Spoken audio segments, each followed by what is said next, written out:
What is in the Pentagon Leaks? Kings and Generals. Let's go. If you want to see bonus content, week early reactions, or extended clips, head over to our Patreon. Links in the description box down below. One of the recurrent themes of the recent global news cycle is the leak of Pentagon documents. In early April, secret documents reflecting intelligence assessments of the US Department of Defense on a vast array of topics started appearing on different social media platforms. Of course, one of the most common topics of these leaks was the war in Ukraine.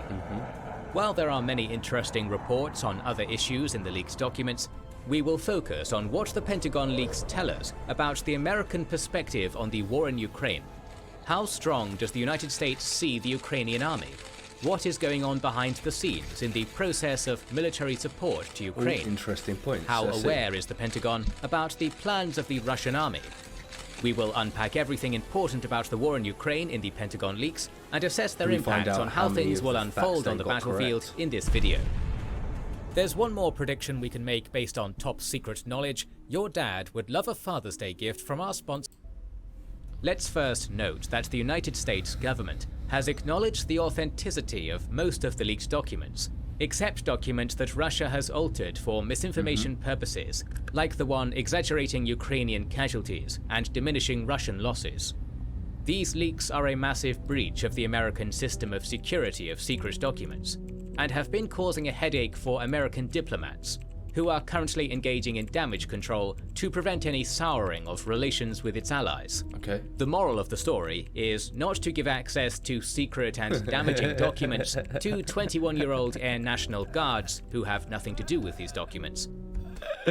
Oh, when I read the story, I cracked up. That poor 21-year-old ruined his life and just... what a mistake. What a mistake. Ruined his career, definitely. Maybe not his life, but it ruined his career for sure. That whole situation.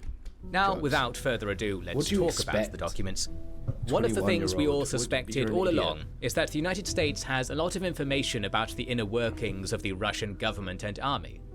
There are documents which reveal Russian plans and strategy. For instance, there is information about the intended targets of Russian strikes inside Ukraine. One of the documents reveals the Russian strategy of fighting Western tank supplies, which envisaged the creation of 3 fire zones against them. Evidently, Russia failed to implement this strategy, as we've yet to see any recent indication of the destruction of Western-supplied assets before they made it onto the battlefield. So they didn't get that correct. The leaks inform us about conflicts inside the Russian elite too. The dispute between the Wagner PMC chief Yevgeny Prigozhin and Defense Minister Shoigu has been relatively public. At one point, Prigozhin even accused the Ministry of treason for not supplying his troops with sufficient numbers of shells. According to the leaks, Putin organized a meeting between the two on February 22nd to resolve any issues they had. We have not seen any public evidence of this meeting, but since late February, Prigozhin has indeed toned down his criticism of the defense ministry. Back up, didn't he? Another document claims that the FSB has accused the defense ministry of hiding the actual scale of Russian losses. According to their information, Russia had suffered 110,000 killed and wounded in the war at that point. One of the leaks is related to Wagner. It is claimed that Wagner operatives contacted their Turkish contacts to buy weapons and equipment from Turkey. We have yet to see evidence of Turkish weapons and equipment used by Wagner or any unit of the Russian army, so even if Wagner mercenaries tried to buy weapons from Turkey, they were rejected. We see a similar trend concerning Russian attempts to purchase weapons from Egypt and China, reflected in the leaked documents. A leak claims that the president of Egypt, Abdel Fattah el-Sisi, agreed to purchase 40,000 rockets to sell to Russia. Since Egypt is one of the main allies of the United States in the Middle East, this news is truly surprising. Ultimately, this move did not materialize, which may indicate that the US managed to persuade el-Sisi against doing that. And then, of course, they ended up pledging support to Ukraine. Leaks also inform us about the intention of China to sell weapons to Russia. This specific leak is from February 23rd. Immediately before and after this date, we see numerous statements from President Biden, Secretary of State Blinken, and CIA Chief Burns, where they have publicly warned against China sending weapons to Russia. There have been reports of minimal arms deals made between Russian and Chinese companies, but we have no evidence of large-scale Chinese military aid to Russia, indicating that China has decided against this step. Okay. There is a curious leaked document about the increased Russian movement in Belarus in late 2022 and early 2023. According to the Pentagon, this was a deliberate misinformation operation conducted by the Russian GRU to convince the Ukrainian leadership that Russia was indeed planning to conduct one or more offensives from Belarus. The document also notes that GRU considered this operation a success. This part is more complex. Many Ukrainian officials warned about increased activity in Belarus, while the commander-in-chief, Zaluzhny, claimed that he was sure of another attack from Belarus at some point. Still, but they didn't actually reinforce that border, did they? Many other officials downplayed the likelihood of this. For instance, Defense Minister Reznikov repeatedly stated that Russia did not gather enough men to launch an offensive from Belarus. We reached a similar conclusion in our videos discussing Russian activity in Belarus. The leaked documents from the Pentagon also give us a peek at the background of relations between Ukraine and the USA since the start of the war. Okay. While in public we see military pledges and mutual praises, many things not reported in social or traditional media have been going on in the background, as the United States have been both trying to dissuade Ukraine from taking potentially escalating steps and securing more military support for Kyiv from around the globe. The United States has so far refused to give long-range missiles to Ukraine, and one of the leaked documents reflects concerns of the US government that the Ukrainian army may use them to strike deep into Russia, which Washington sees as an escalation. This is something that has already been circulating in the news cycle related to the American refusal to provide long-range missiles to Kyiv.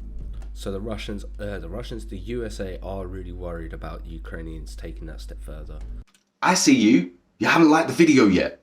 Why not? Go on, go like it. While you're at it, you know you want to subscribe. And if you want to go to our social medias, all the links you need are in the description box down below. And you might as well head over to our Patreon as well, where you can get extra bonus content if you're enjoying this. That link's in the description box down below. But we'll get straight back into the video. Love you guys. The United States has apparently also convinced the Ukrainian government against a mass strike on targets in Russia on the anniversary of the war in fear of escalation. America may have also been responsible for stopping the Ukrainian plan of striking Russian forces in Syria. The American efforts to dissuade Ukraine from taking potentially escalatory steps have been paired with attempts to expand the global coalition of countries supplying Kyiv with weapons. The leaks indicate that the US government has been considering ways of persuading Israel and South Korea to provide military support to Ukraine. Neither of these countries has done that so far, as South Korea is trying to maintain its long-term policy of not selling weapons to countries at war, while Israel has primarily acted neutral. One of the leaks indicates that a small number of less than 100 NATO military personnel is in Ukraine. They most probably act as military instructors rather than active combatants. The Pentagon has also expressed concerns with the Ukrainian air defense, the bulk of which comprises Soviet-era S-300 and Buk systems. According to the Pentagon estimates, at the current rate of expenditure, Ukraine should have run out of Buk missiles by mid-April and of S-300 missiles by May 3rd. This leak is probably the worst for Ukraine in terms of the actual impact it may have. If it's true, if they cut down the scale of their operations, maybe not. If Russia was not aware before, now they know that Ukraine is running low on surface-to-air missiles. This information may help Russia reshape its drone and cruise missile usage, which may be more harmful to Ukraine. Ukraine may be already doing this, but if the air defense missile shortage is real, it would have to find a way to resupply its stocks, since the Western air defense system supply is insufficient to defend the Ukrainian airspace. Leaks also do not give an encouraging picture regarding providing fighter jets to Ukraine, or say anything about F-16s. Yeah, we don't One of the documents gives us a peek at the Battle of Bakhmut.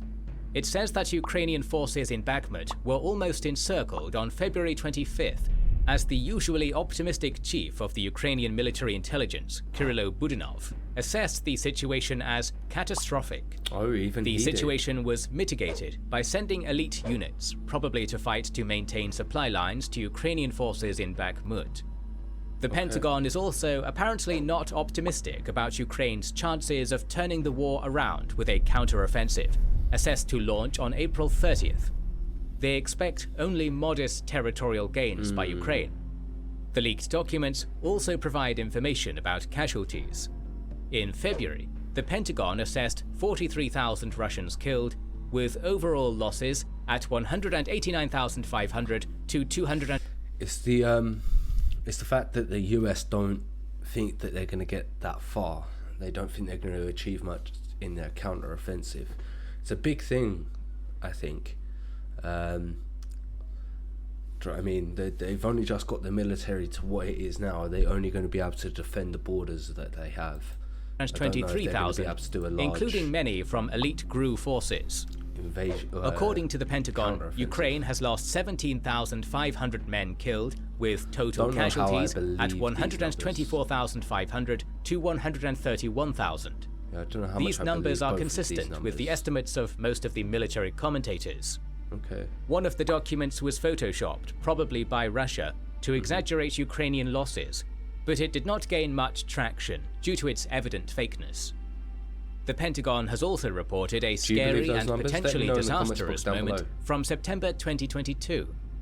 According to one document, a Russian Su-27 fired on a crewed British surveillance plane in the Black Sea. British Defence Minister Ben Wallace reported this incident to the House of Commons, stating that the British plane remained unharmed due to a malfunction of the Russian jet. But imagine how much the situation would have escalated if Russia had managed to down a British plane. I think that would have been quite bad. I think with the feeling of the sentiment of the British people, I'm not going to talk for the British people, but it would have definitely been bad. It would have been news all over Britain, for sure.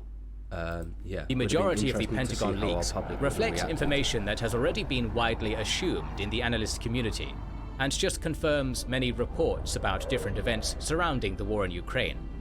But there are documents which may create some distrust from the Ukrainian government towards American officials, especially in sharing information about them. First off, they had a leak, so you wouldn't want to share any information after that. You gave our information to a 21-year-old. What are you doing? Military plans. A leak on the Ukrainian shortage of surface-to-air missiles may be particularly damaging, as it gives the Russian command real information to work with. The Russian government may also utilize information on the composition of forces in Ukrainian assault brigades to deduce how these brigades will be used in the counter-offensive if Russia has information on the deployment and movement of these brigades. Makes sense. More leaks are being revealed as we speak, and we may find out more about the war in Ukraine from them yet. We are working on more videos on the war in Ukraine, so make sure to subscribe and press the bell button. Make sure you're subscribed to their channel and you've got that bell icon here. If you haven't, that link's in the description box down below. I'm loving this series. More political side. What a great start. What a great midpoint through. I'm going to stop talking. You know what you need to do. You need to like, comment, subscribe, hit that notification bell. I will catch you in the next video.